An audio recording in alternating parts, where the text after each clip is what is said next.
ایک شعر میں اپنا اچھا سنائیے، کیا ہے میرے لیے؟ آپ کے آنے سے چہرے پر رونق آتی ہے، آپ کے آنے سے چہرے پر رونق آتی ہے، جیسے کالی گھٹا کے بعد بہار آتی ہے۔ ارے ماشاءاللہ، 2 منٹ باقی ہے ابھی افطار ہونے میں۔ تو یہ ہے ہمارے دیش کی خوبصورتی، یہاں ہر کوئی ایک دوسرے کے دھرم کی عزت کرتا ہے سوائے کچھ نفرتی لوگوں کو چھوڑ کر، جنہوں نے انسانیت کے لیے کام کیا۔ جیسا کہ ابھی انڈیا میں ایک بہت بڑے ملینر کا انتقال ہوا، جو کہ رتن ٹاٹا جی تھے، جنہوں نے انسان کے لیے، جنہوں نے مخلوق کی کتنی خدمت کی۔ السلام علیکم میرے پیارے بھائیوں اور بہنوں، آپ کا استقبال ہے آپ کے اور میرے رمضان لائف چینجنگ ولاگ کے 8ویں دن میں۔ اللہ اکبر۔ تو الحمدللہ دیکھ سکتے ہیں کہ روحانی تلبینہ سحری کے لیے تیار ہو رہا ہے۔ تو ہمارے بہت سے بھائی دودھ گرم کر کے روحانی تلبینہ اس میں ڈال کے کھا رہے تھے، تو یہ طریقہ صحیح نہیں ہے۔ تو جب فلیم پر دودھ گرم ہو جائے اس کے اندر تلبینہ ڈالے، پھر اسے 5 سے 10 منٹ ضرور پکائے، 5 سے 7 منٹ پکائیں گے، پھر آپ کا روحانی تلبینہ اس طرح سے تیار ہو جائے گا، کھیر ٹائپ کا۔ تو الحمدللہ تلبینہ بن کر تیار ہے۔ تو سب سے پہلے تلبینہ کھا کر میں اپنے سحری کا آغاز کرتا ہوں۔ تو ڈنر کرنے کے بعد میں کہیں چلا گیا تھا، جس کی وجہ سے گھر کے دوسرے افراد بھی نبیز ڈرنک رکھنا بھول گئے تھے، جس کی وجہ سے آج کی سحری میں نبیز ڈرنک نہیں پی پاؤں گا۔ خیر کوئی بات نہیں، اس کی جگہ میں تلبینہ کھانے کے بعد انشاءاللہ کھجور کھاؤں گا، جو کہ ہمارے نبی کی سنت ہے۔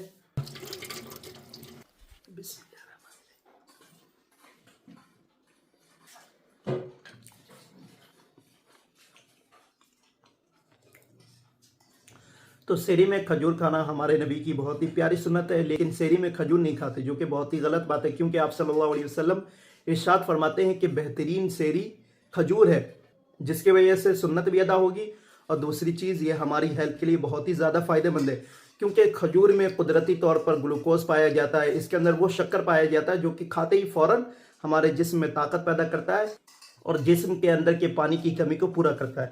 تو سحری میں بھی ہمیں کھجور ضرور کھانی چاہیے۔ الحمدللہ اللہ کے فضل سے آج 8ویں سحری کمپلیٹ ہو گئی۔ بسم اللہ توکلت علی اللہ لا حول ولا قوت الا باللہ۔ تو جب بھی گھر سے باہر نکلے تو یہ دعا پڑھ کر ضرور نکلے۔ اس دعا کو پڑھنے کے بعد اللہ ہماری حفاظت کرتا ہے، تو اس دعا کو پڑھ کر اگر آپ گھر سے باہر نکلیں گے تو آپ اللہ کی حفظ و امان میں رہیں گے۔ تو کوشش یہ کیا کریں کہ جب بھی گھر سے باہر نکلے تو یہ دعا پڑھ کر نکلا کرے، جو کہ بہت ہی ضروری امپورٹنٹ ہے۔ اور میں بھی ابھی فجر کی نماز پڑھنے جا رہا ہوں، اس لیے میں بھی یہ دعا پڑھ کر گھر سے باہر نکلا ہوں۔ تو ان چھوٹی چھوٹی دعاؤں کو اپنی زندگی کا ایک بہت ہی اہم حصہ بنائیں۔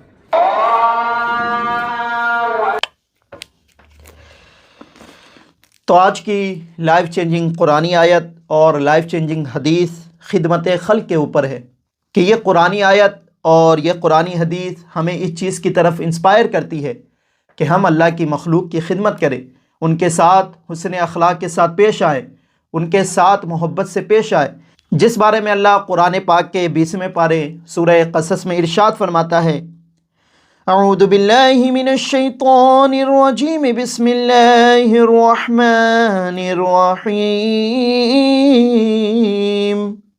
وَأَحْسِن كَمَا أَحْسَنَ اللَّهُ إِلَيْكَ وَلَا تَبْغِ الْفَسَادَ فِي الْأَرْضِ إِنَّ اللَّهَ لَا يُحِبُّ الْمُفْسِدِينَ۔ اللہ سورہ قصص کے آیت نمبر 77 میں ارشاد فرماتا ہے کہ بھلائی کرو جس طرح اللہ نے تمہارے ساتھ بھلائی کیا، وَلَا تَبْغِ الْفَسَادَ فِي الْأَرْضِ، اور زمین میں فساد مت پھیلاؤ، ان اللہ لا يحب المفسدین، کیونکہ یقیناً اللہ فساد کرنے والوں کو پسند نہیں کرتا۔ تو اللہ اس آیت میں ارشاد فرماتا ہے وَأَحْسِن كَمَا أَحْسَنَ اللَّهُ إِلَيْكَ، بھلائی کرو اس طرح جس طرح اللہ نے تمہارے ساتھ بھلائی کی۔ تو اس کا مطلب یہ تو ہے کہ جو تمہارے ساتھ بھلائی کرتا ہے اس کے ساتھ بھی بھلائی کرو، اور جو انسان، جو اللہ کے بندے تمہارے ساتھ بھلائی نہیں کرتے، تمہیں نقصان پہنچاتے ہیں، ان کے ساتھ بھی بھلائی کرو، کیونکہ جس طرح اللہ تم پر بھلائی کر رہا ہے اس کے باوجود کہ تم اس کا حق ادا نہیں کرتے، 5 وقت کی نماز بھی نہیں پڑھتے، روزہ بھی نہیں رکھتے، اللہ کی نافرمانی کرتے رہتے ہو، پھر بھی وہ تم پر بھلائی کرتا رہتا ہے۔ تو جس طرح اس کی نافرمانی کرنے کے بعد بھی وہ اپنی بھلائی کو تم سے دور نہیں کرتا، اسی طرح اگر اللہ کو کوئی بندہ تمہیں تکلیف پہنچائے، تمہیں پسند نہ ہو، تب بھی تم اس کے ساتھ بھلائی کرو، کیونکہ اللہ جس طرح بھلائی کر رہا ہے، وہ احسن کما احسن اللہ الیک، تو تم بھی اس کی طرح اس کے بندوں پر بھلائی کرو، تبھی اس کی بھلائی تمہارے ساتھ ہمیشہ رہے گی۔ اور اسی کے ریلیٹڈ حدیث پاک میں آپ صلی اللہ علیہ وسلم صحیح بخاری میں ارشاد فرماتے ہیں، خیر الناس انفعهم للناس، بہترین انسان وہ ہے جس سے سب سے زیادہ لوگوں کو فائدہ پہنچے۔ تو بتائیے بہترین انسان اس کو کہا گیا ہے اس حدیث پاک میں جس کے ذریعے دوسروں کو فائدہ پہنچے۔ اب یہاں پہ آپ صلی اللہ علیہ وسلم نے خیر الناس کا استعمال کیا، خیر المسلمین کا استعمال نہیں کیا، خیر المومنین یا خیر المتقین کا استعمال نہیں کیا، بلکہ خیر الناس کہا۔ تو یہ حدیث ہر ایک انسان کو بھلائی کی طرف موٹیویٹ کرتی ہے، چاہے وہ مسلمان ہو یا غیر مسلم ہو۔ اگر آپ کو انسانوں میں سب سے بہترین بننا ہے تو خیر الناس انفعهم للناس، بہترین انسان وہ ہے جو دوسروں کو سب سے زیادہ فائدہ پہنچائے، چاہے وہ ہندو بھی ہو سکتا ہے، مسلمان بھی ہو سکتا ہے، یہودی بھی ہو سکتا ہے، کرسچن بھی ہو سکتا ہے، نو میٹر کہ آپ کہاں سے تعلق رکھتے، میٹر یہ کرتا ہے کہ آپ کی ذات سے کس کو کتنا فائدہ پہنچ رہا ہے۔ تو یہ دیکھ سکتے ہیں یہ اسلام ہے جو ہر ایک انسان کو، ہر ایک دھرم کے لوگوں کو اس کی طرح موٹیویٹ کرتا ہے کہ آپ اپنی ذات سے دوسروں کو فائدہ پہنچائیں۔ تبھی یہاں کہا گیا خیر الناس سے، چاہے آپ کسی بھی دھرم سے تعلق رکھتے ہو، اگر آپ کی ذات سے کسی کو فائدہ پہنچ رہا ہے تو آپ بہترین انسان ہو۔ اس لیے اس لیے ہم لوگ بھی دوسرے دھرم سے تعلق رکھنے والے بہت سے اچھے لوگوں کو اچھا مانتے ہیں جنہوں نے انسانیت کے لیے کام کیا، جیسا کہ ابھی انڈیا میں ایک بہت بڑے ملینر کا انتقال ہوا جو کہ رتن ٹاٹا جی تھے، جنہوں نے انسان کے لیے، جنہوں نے مخلوق کی کتنی خدمت کی۔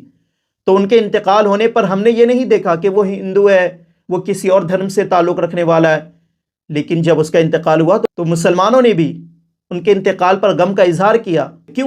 کیونکہ خیر الناس انفعهم للناس، وہ ایسے شخص تھے جن کی وجہ سے لوگوں کو فائدہ پہنچتا تھا۔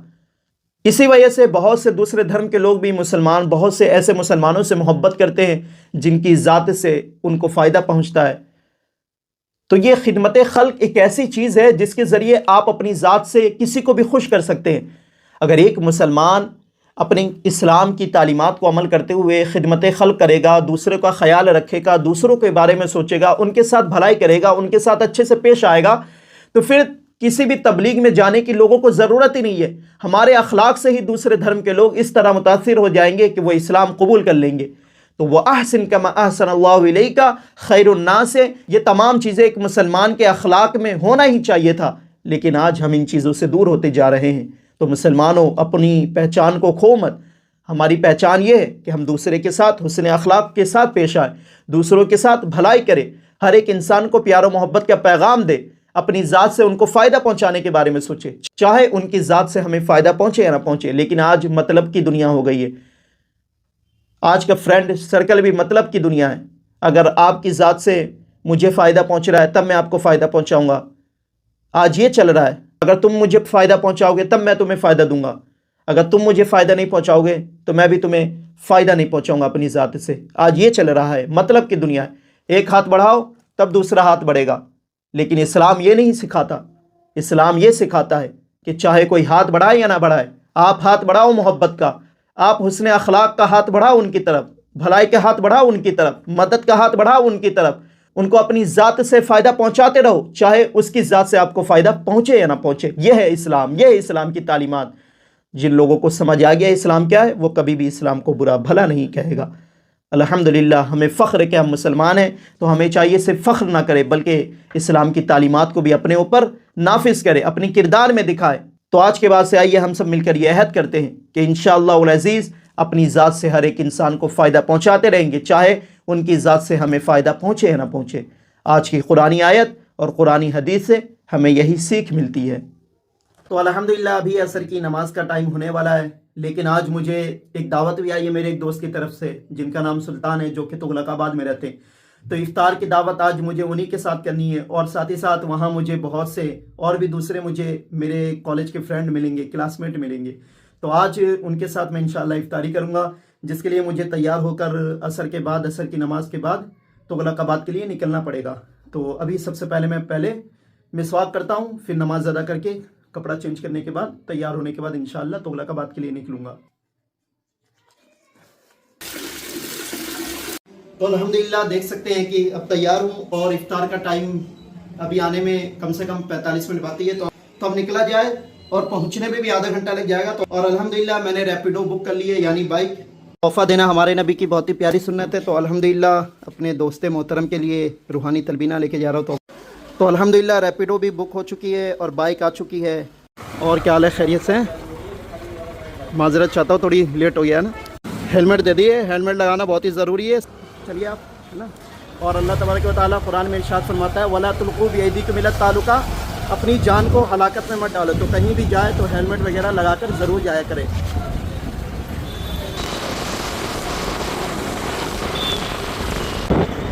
بے روزہ ہے کیا؟ نہیں سر، اچھا، کیا نام ہو آپ کا؟ میرا نام برجو ہے۔ اچھا برجو، چلیے برجو بھائی کے ساتھ ہے جو کہ مجھے ٹائم پہ بول رہے پہنچا دیں گے انشاءاللہ۔ بھائی نے کہا تھا کہ افطاری کے وقت پہنچا دوں گا، اور بھائی نے پہنچا بھی دیا، بہت شکریہ آپ کا۔ 2 منٹ باقی ہے ابھی افطار ہونے میں۔ تو یہ ہے ہمارے دیش کی خوبصورتی، یہاں ہر کوئی ایک دوسرے کے دھرم کی عزت کرتا ہے سوائے کچھ نفرتی لوگوں کو چھوڑ کر۔ السلام علیکم۔ اذان ہو گئی، چلیے معذرت چاہتے ہیں، لیٹ ہو گیا تھوڑا۔ کوئی بات نہیں، چلیے اذان ہو گئی، ٹائم پر پہنچا دیا انہوں نے ماشاءاللہ۔ آئے لوگ؟ ہاں سبھی ہے۔ لفٹ کا کارڈ نہیں ہے؟ یہ آئے گا نہیں اس طرح؟ چلو ورنہ لیٹ ہو جائے گا، جلدی ایسے ہی نکل لو ورنہ مغرب میں ٹائم بھی کم ہوتا ہے۔ تو الحمدللہ نماز مغرب سے فارغ ہو کر اور افطار سے فارغ ہو کر میں اپنے دوست احباب کے ساتھ بیٹھا ہوں۔ جیسا کہ دیکھ سکتے ہیں فرقان بھائی، یہ ہمارے فرقان بھائی ہے، یہ ہمارے عادل بھائی ہے، شمشاد بھائی اور سید عاصم صاحب اور ہمارے رضا بھائی۔ تو یہ تمام میرے وہ احباب ہیں جو کہ جامعہ ہمدرد میں ایک ہی ساتھ ہم لوگ گریجویشن کر رہے تھے۔ میں نے تو ڈراپ کر دیا، لیکن ماشاءاللہ یہ لوگ ابھی فائنل ایئر میں۔ کس ایئر میں؟ فائنل میں۔ تو رضا بھائی مس کرتے ہیں یار آپ ابھی؟ بہت مس کرتے ہیں سر۔ ارے کیا ہے، سچ میں؟ اور آپ لوگ؟ چلیے ماشاءاللہ۔ اور یہی محبت ہے کہ کتنے سال، 2 سال ہو گیا مجھے چھوڑے ہوئے، شاید 2 سال ہو گیا۔ پھر ان کے ساتھ ملنے اور بیٹھنے کا، اٹھنے بیٹھنے کا میرا بہت زیادہ دل کرتا ہے، اور آج مجھے موقع ملا تو الحمدللہ میں آ گیا، کیونکہ ملاقات کرنی تھی دوست احباب سے، اور مل کے بہت ہی اچھا لگا ماشاءاللہ۔ چلیے چلا جائے عاصم بھائی چلتے ہیں ڈنر کے لیے، ورنہ ورنہ تو پھر کیا ہوگا، فنش ہو جائے گا۔ ارے یار آپ کے لیے ایک شعر میں اپنا سناتا ہوں۔ اچھا سنائیے، کیا ہے میرے لیے؟ آپ کے آنے سے چہرے پر رونق آتی ہے، آپ کے آنے سے چہرے پر رونق آتی ہے، جیسے کالی گھٹا کے بعد باہر آتی ہے۔ ارے ماشاءاللہ، تو یہ ہمارے سید صاحب بہت ہی خوش مزاج اور بہت ہی شاعرانہ مزاج بھی ہے ان کا ماشاءاللہ، اور باقی تو سادات کرام تو ہے ہی، ان کا ہمارا حق بنتا ہے کہ ہم ان کی عزت کریں، اور ایک الگ سے محبت ہے ان کے لیے ہمارے دل میں، کیونکہ یہ وہاں سے نسبت رکھتے ہیں جہاں سے نسبت ہونے سے معمولی چیز بھی کیا ہو جاتی ہے، اعلیٰ ہو جاتی ہے۔ تو پھر بھی یہ تو ان کی نسل پاک سے ہیں، جن کی نسل پاک میں بچہ بچہ نور کا ہے۔ الحمدللہ کھانے کا دسترخوان لگ چکا ہے، اور جب بھی ہم اور آپ کھائے تو دسترخوان بچھا کر ضرور کھایا کریں، جو کہ ہمارے نبی کی بہت ہی پیاری سنت ہے۔ یہ سلطان بھائی بیٹھیے، آپ تو وہ دکھے ہی نہیں، خدمت کرنے میں لگے۔ تو ہمارے سلطان بھائی ہے جن کے گھر آج، جن کے امیر خانے پہ، غریب خانہ تو نہیں بولیں گے، امیر خانے پہ ہم تشریف لائے ماشاءاللہ سے۔ یہ نکالیے فرقان بھائی، بسم اللہ کیجئے۔ تو جیسا کہ آپ جانتے ہیں رمضان کا مہینہ چل رہا ہے، کبھی اور آنا ہوگا تو انشاءاللہ ملاقات ہوتی ہے آپ سے، لمبے ٹائم تک اسپینڈ کریں گے ٹائم ایک ساتھ بیٹھ کر۔ یہ ہمارے تمام دوست احباب جو کہ ہمیں چھوڑنے جا رہے 6 نمبر گیٹ پہ، اور ریپیڈو ہماری آ چکی ہے۔ چلیے ہاں اجازت دیجیے، پھر ملاقات ہوگی ہے نا انشاءاللہ، پھر ملاقات ہوگی، ہے نا۔ تو الحمدللہ میں اپنے گھر آ چکا ہوں، اس لیے کہ تراویح کی نماز بھی پڑھنی ہوتی ہے جو کہ بہت ہی ضروری ہے، اس لیے میں عشاء کی نماز سے پہلے ہی گھر کے لیے روانہ ہو گیا، ورنہ میرا دل نہیں کر رہا تھا، کیونکہ جب ہم دوستوں کے ساتھ بیٹھتے ہیں، بہت دنوں کے بعد ملتے ہیں، تو ان کے ساتھ لمبے ٹائم تک ٹائم اسپینڈ کرنے کا بہت زیادہ دل کرتا ہے، اور میرا بھی یہی دل کر رہا تھا۔ لیکن دوستی اتنی ہی ٹھیک ہے جس سے آپ اللہ اور اس کے رسول سے دور نہ ہوں، بلکہ دوستی بھی ہمیں ایسی کرنی چاہیے جو آپ کو اللہ اور اس کے رسول سے دور نہ کرے، اور ماشاءاللہ سے میرے دوست ایسے ہیں جو کہ خود بھی اللہ کی نافرمانی سے بچنے کی کوشش کرتے ہیں، اور میں بھی ویسا ہی کرتا ہوں۔ خیر اللہ کے فضل سے آج آپ کا اور میرا 8واں روزہ کمپلیٹ ہو گیا، تو اللہ سے بس یہی دعا ہے کہ یا اللہ ہمارے اس روزے کو قبول فرما، اور اس میں کسی بھی طرح کی کوئی کمی رہ گئی ہو تو اپنے فضل سے معاف فرما۔ تو انشاءاللہ پھر ملاقات ہوتی ہے کل کے ولاگ میں، دعاؤں میں